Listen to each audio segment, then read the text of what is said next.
धन धन सतगुरु तेरा ही आसरा। प्यारे सतगुरु जी की प्यारी साध संगत जी, आप सभी का हार्दिक स्वागत है हमारे YouTube चैनल अनमोल वचन पर। तो प्यारे सतगुरु जी की प्यारी साध संगत जी, जो हमने वीडियो के बाहर लिखा हुआ फोटो पे लिखा हुआ है कि शहनशाह जी के सारे गुनाह बेगुनाह साबित होंगे और शहनशाह जी जल्दी ही बाहर आएंगे, ये बात बिल्कुल सही है, क्योंकि ये हम अपने पास से नहीं बोल रहे हैं। अभी मैं ग्रंथ पढ़ रहा था तो मैंने ये वाक्य पढ़ा रूहानी ग्रंथ में, अपने ही डेरे में लिखा हुआ ग्रंथ है, पूर्ण मुर्शिद का दर है, 25 नंबर पेज पे आप देखना, उसमें पूरा सच लिखा हुआ है। तो हम आपको बता भी देते हैं, सुना भी देते हैं। हमने सोचा कि इस वाक्य को सुनाना चाहिए कि संतों पीरों फकीरों के ऊपर सदियों से ही जुल्म ऐसे होते हुए आए हैं, लेकिन सच्चाई कभी भी नहीं दबी है। वो समय समय के अनुसार ऊपर उठती है और जीतती है और पूरी दुनिया के सामने सच आता है। तो प्यारे सतगुरु जी की प्यारी साध संगत जी, पहले हम आपको ये वीडियो के माध्यम से वो कहानी भी सुनाएंगे। उस ग्रंथ में एक कहानी भी लिखी हुई है, बहुत ही ज़बरदस्त, और वचन भी बहुत ज़बरदस्त वचन किए हुए हैं। तो आप सभी से रिक्वेस्ट है कि आप सब ने ये रूहानी जो वीडियो हमने बनाया है आप सबके लिए, तो पूरा ज़रूर देखना है और साथ साथ सुमरन कीजिए। इतना ज़बरदस्त रूहानियत से भरा हुआ वीडियो आने वाला है। और ये हम आपको एक बार फिर से कह देते हैं, लेकिन आप सतगुरु के सच्चे प्यारे भगत हैं, आप सबको विश्वास भी है कि शहनशाह जी के ऊपर जो लगे आरोप है वो झूठे हैं और जल्द ही वो बेबुनियाद साबित हो जाएंगे और पूज्य गुरु जी परमानेंट बाहर आ जाएंगे, क्योंकि हमारी यही इच्छा है और शहनशाह जी इस इच्छा को ज़रूर मंजूर करेंगे, कबूल करेंगे। वो तो अपनी मर्जी से बैठे हैं, उन्हें जो हमारी 84 लाख जूनी को काट सकते हैं वो दुनियादारी की जेल में थोड़ी कैद रह सकते हैं। ठीक है, सूझवान को इशारा काफ़ी है। तो हम आपको ज़्यादा वक्त में इधर उधर नहीं उलझाएंगे, रूहानियत की बातें करनी है, शहनशाह जी से प्यार लूटना है। तो हम आपको पहले वो कहानी सुनाते हैं जो ग्रंथ में लिखी हुई है। तो वो ग्रंथ में जो कहानी लिखी हुई है, जो कहानी के माध्यम से हमें संदेश दिया जा रहा है कि सदियों से ऐसा होता आया है, तो हम आपको बताते हैं। बहुत ही ज़बरदस्त कहानी भी, बहुत ज़बरदस्त, आपको हिलाकर रख देगी। एक वाक्य है जो कि एक पूर्ण भगत के ऊपर सदियों पहले उसके ऊपर इल्ज़ाम लगाया गया था, लेकिन वो 12 वर्ष तक कुएं में पड़ा रहा था। उसने राम का नाम लिया और किसी सूत के धागे से, बहुत ज़बरदस्त कहानी आपको सुनाते हैं। तो आप सभी ने चमत्कार को, रूहानी कृष्ण को साथ साथ सुनना है और वीडियो को पूरा देखना है। और अभी तक अगर आपने हमारे YouTube चैनल को सब्सक्राइब नहीं किया है तो सब्सक्राइब कर लीजिए। तो शुरू करते हैं आज की इस रूहानियत से भरी हुई वीडियो की शुरुआत करते हैं जी। धन धन सतगुरु तेरा ही असर। इस संबंध में इतिहास पर दृष्टि डालें। प्राचीन समय में पूरन नाम का एक भगत पूर्ण भगत हुआ है। वह वास्तव में सच्चा भगत था, उस पर भी निष्कूट दोषों प्रण लगा है। एक शक्तिशाली राजा सलवान था, किंतु निसंतान था। उसकी रानी का नाम इच्छरा था। वह बहुत मधुरभाषी, विनम्र एवं शांत स्वभाव की अब्बल थी। बहुत समय के पश्चात भी जब राजा के घर संतान न हुई तो उसने दूसरा विवाह कर लिया। उसकी दूसरी पत्नी का नाम लूना था। वह अत्यंत ईर्ष्यालु व कठोर स्वभाव की स्वामिनी थी। उसने आते ही रानी इच्छरा को महल से निकलवाने के लिए हठ किया और राजा को कहने लगी, या तो मैं रहूंगी या वह। राजा को अब चिंता सताने लगी। उसने एक उपाय सूझा। उसने अपने महल से कुछ दूरी पर दूसरा महल बनवा दिया। उसमें रानी इच्छरा रहने लगी। कई वर्ष बीत गए, छोटी रानी के भी संतान न हुई, पर प्रभु की अनुकंपा से पहली रानी इच्छरा के घर पुत्र रतन की प्राप्ति हुई। उस सुंदर बालक का नाम पूरन रखा गया। बालक अति सुंदर, सबको अपनी ओर आकर्षित करने वाला था। ऐसा प्रतीत होता था कि मानो कोई असाधारण तेजस्वी बालक हो, जिसे पूर्व जन्म में अत्यंत भक्ति की हो। उसके मुख पर एक प्रकार का विशेष आकर्षण था, मानो वह कोई ओजस्वी हो, जैसे कहा भी है, होनहार बिरवान के होत चिकने पात। वह जब अपनी माता को माली का नाम जपते देखता तो बहुत प्रसन्न होता और उसे देखकर आनंद आता। अंत वह भी उसी मार्ग पर चल पड़ा। उसे भी आंतरिक आनंद की अनुमति होने लगी। ऐसा होना स्वाभाविक भी है। पूरन ने जब किशोरावस्था में प्रवेश किया तो अपने मित्रों के साथ खेलने लगा और मधुर बातें अपनी जननी को सुनाकर मुग्ध करने लगा। लूना को जब इस विषय में मालूम हुआ तो वह ईर्ष्या रूपी अग्नि में जल उठी। एक दिन अपने अतरंग मित्रों के साथ पूरन खेल रहा था कि उसकी गेंद अकस्मात लूना के महल में जा गिरी। वह गेंद लेने के लिए महल के अंदर चला गया। जब लूना ने पूरन को देखा तो वह सभी रिश्ते नाते भूलकर उस पर मोहित हो गई। कहते हैं पूरन की सुंदरता को देखकर चांद भी शर्मा जाता था। उसने पूरन को बुलाकर अपने बुरे विचारों से अवगत करा दिया, किंतु पूरन में मालिक का सच्चा प्रेम था। वह सदा उसके विचित्र नशे में मगन रहता था। उसने कहा, नहीं, यह माँ पाप है। तुम तो मेरी माता हो। क्या हुआ जो मैंने तुम्हारी कोख से जन्म नहीं लिया? मैंने तो आपका माता का दर्जा दिया हुआ है और मैं आपको अपनी माता के सम्मान करता हूँ। यह कहकर पूरन वहाँ से चला गया, किंतु बुरे विचारे से ग्रस्त लूना पर ऐसे दिव्य विचारों का तनिक भी प्रभाव न हुआ। वह क्रोध की अग्नि में जल उठी। उसने राजा को तथा परिवार के अन्य सदस्यों को यह बात रो रो कर सुनाई कि पूरन मेरे महल में आया था। उसने मुझे बुरी दृष्टि से देखा और अपने बुरे विचार मुझे स्पष्ट रूप से बता दिए, किंतु मुझे ऐसा स्वीकार नहीं था। लूना यह बात सभी को रो रो कर बता रही थी और पूरन पर झूठा दोष लगा रही थी। उसके नाटकीय अभिनय ने सबकी आंखों पर पट्टी बांध दी। इस पर राजा क्रोधित हो उठा। उसने लूना के कहने पर अपने सैनिकों को आदेश दिया कि पूरन का सिर काट कर कुएं में फेंक दो। ऐसा ही हुआ। उस प्रिय बच्चे पूरन का माता इच्छरा के अतिरिक्त और कौन सच्चा हमदर्द था। लूना ने अपने अपवित्र विचारों के द्वारा सारे वातावरण को दूषित कर दिया। जल्लादों ने पूरन को अधमरा करके कुएं में फेंक दिया। कहते हैं उसमें प्राण शेष थे।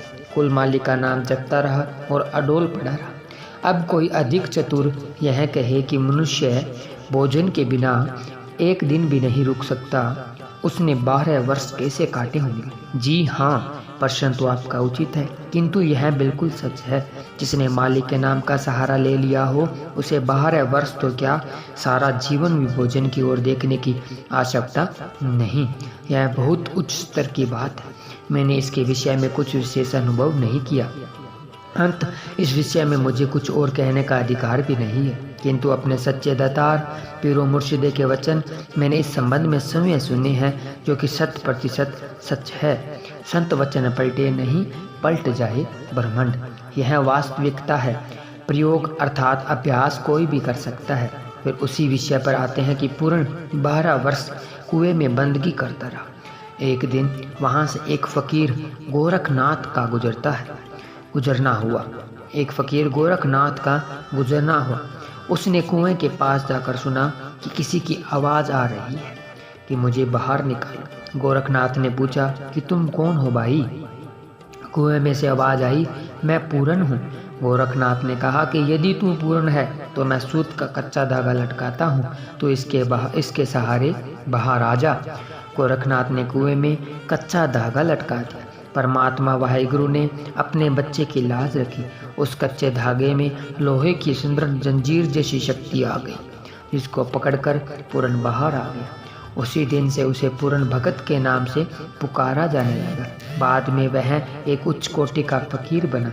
कहानी अभी आगे भी है, जिसने बुराई की उसे बुराई की मुंह की खानी पड़ी, अर्थात सत्य की असत्य पर विजय हुई।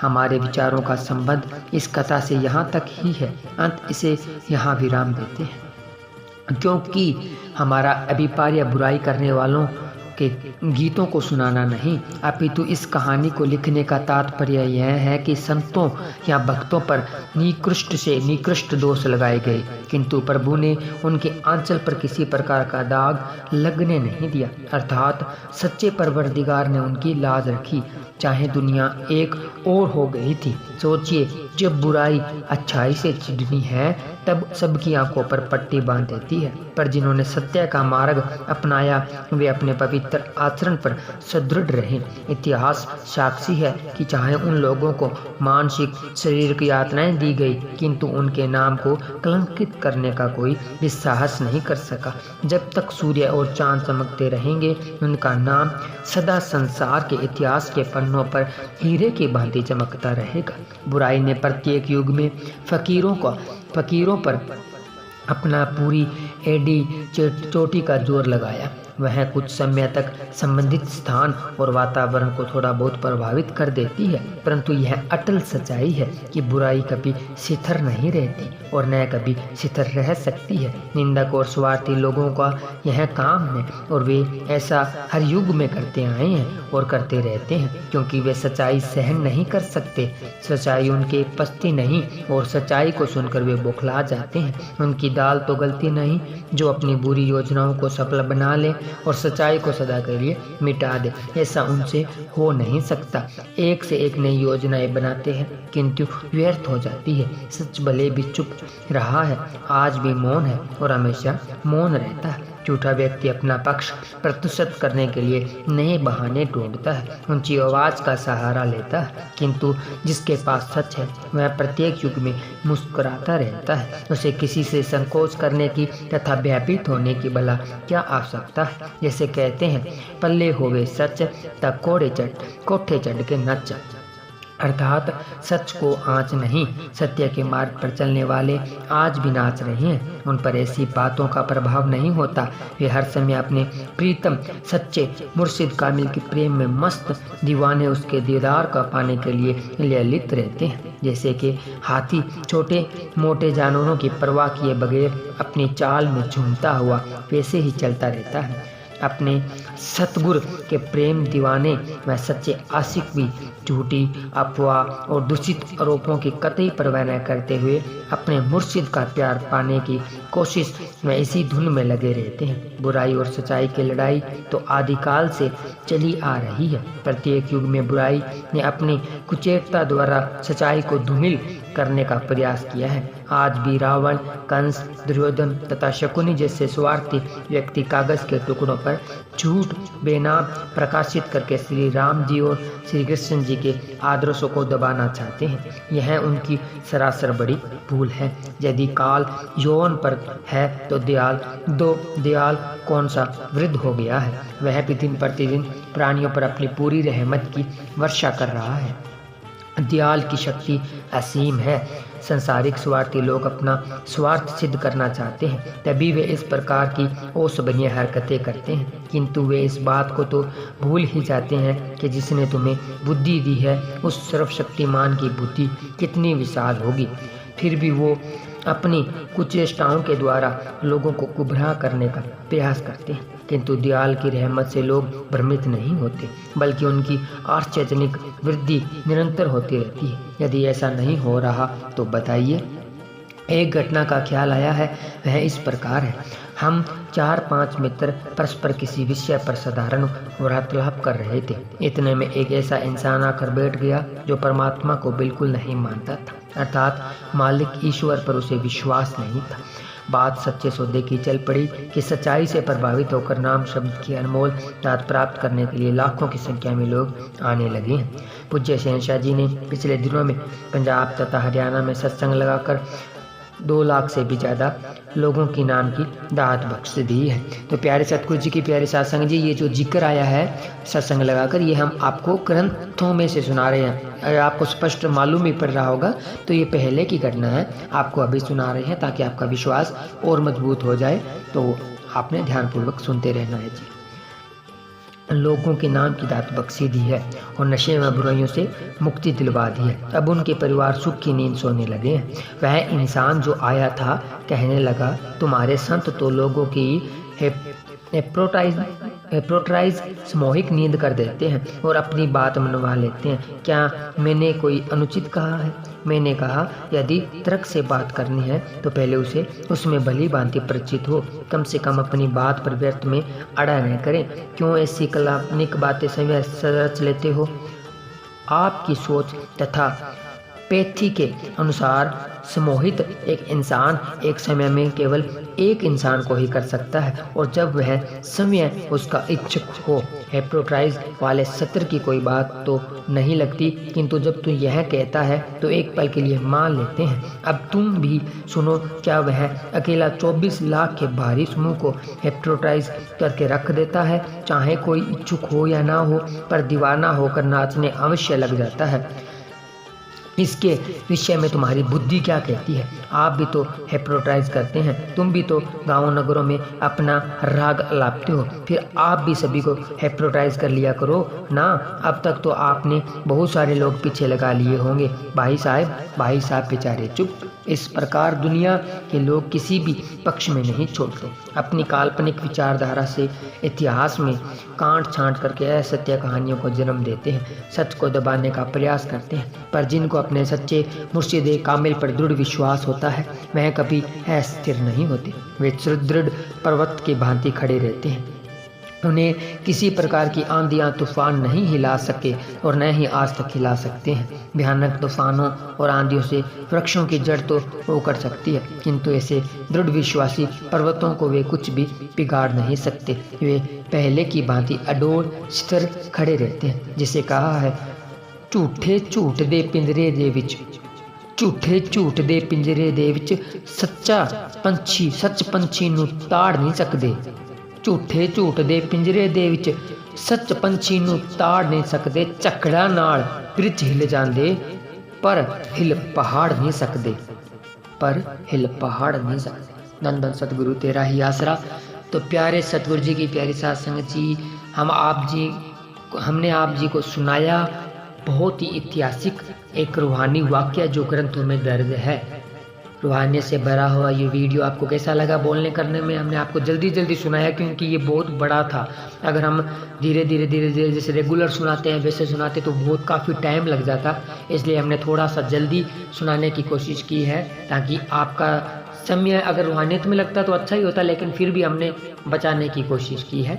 तो आप जी को ये रूहानियत से भरा हुआ करिश्मा कैसा लगा, रूहानियत की वाकई बातें कैसी लगी, कमेंट कर ज़रूर बताएं।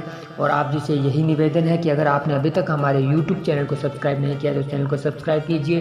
तो इस वीडियो के माध्यम से आपने खुद सुन लिया होगा कि पूज्य गुरु जी जल्द ही बाहर आ जाएंगे। ये युगों से होता आया है, कोई आज की नई बात नहीं है, ये युगों से होता ही आया है कि सच्चाई को बुराई हराने के लिए नए रंग दिखाती रहती है, लेकिन सच्चाई कभी भी दबती नहीं है, वो ज़रूर एक न एक दिन उसकी जीत होती है। तो पूज्य गुरु जी बहुत जल्द बाहर आएंगे और पूरे निर्दोष होकर आएंगे और हमें बेशुमार खुशियाँ प्रदान करेंगे। शहंशाह जी तो खुद ही मौका दे रहे हैं एक हिसाब से। काल को थोड़ा ढीला छोड़ के रखा है, जिस दिन गर्दन से पकड़ कर जकड़ लिया ना, उस दिन उसकी सारी हेगड़ी निकल जाएगी। वैसे तो आप सब सूझवान है, आप सबको पता ही है, रूहानियत की बातें हम आपको सुनाते हैं। तो आप जी को ये रूहानियत से भरा हुआ वीडियो कैसा लगा कमेंट करके ज़रूर बताएं। अगर अभी तक आपने हमारे YouTube चैनल को सब्सक्राइब नहीं किया है तो ये काम आप पहले कीजिए, क्योंकि हम आपको इसी तरह की वीडियो लेकर आकर दिखाते हैं, ताकि आपका विश्वास सतगुरु के प्रति दृढ़ हो जाए। और माली के प्यारे, बहुत सतगुरु के प्यारे ऐसे हैं जो हमारी हर वीडियो को पूरा देखते हैं, अच्छे कमेंट करते हैं, नारे लगाते हैं। सतगुरु की अपार रहमत है उनके ऊपर, और हम यही अरदास करेंगे कि वो हमेशा खुशियों से लबरेज रहें। धन धन सतगुरु तेरा ही आसरा। तो मिलते हैं जल्दी एक और रूहानी वीडियो के साथ, तब तक के लिए धन्यवाद। आज हमने ये वीडियो थोड़ा सा फास्ट सुनाया है, जल्दी सुनाया है, तो अगर बोलने करने में हमसे कुछ गलती हो गई हो तो आप जी से और शहंशाह जी से क्षमा मांगते हैं। धन धन सतगुरु तेरा ही आसरा। तो मिलते हैं जल्द एक और ऐसे ही रूहानियत से भरे हुए वीडियो के साथ, तब तक के लिए धन्यवाद। धन धन सतगुरु तेरा ही आसरा। धन धन सतगुरु तेरा ही आसरा।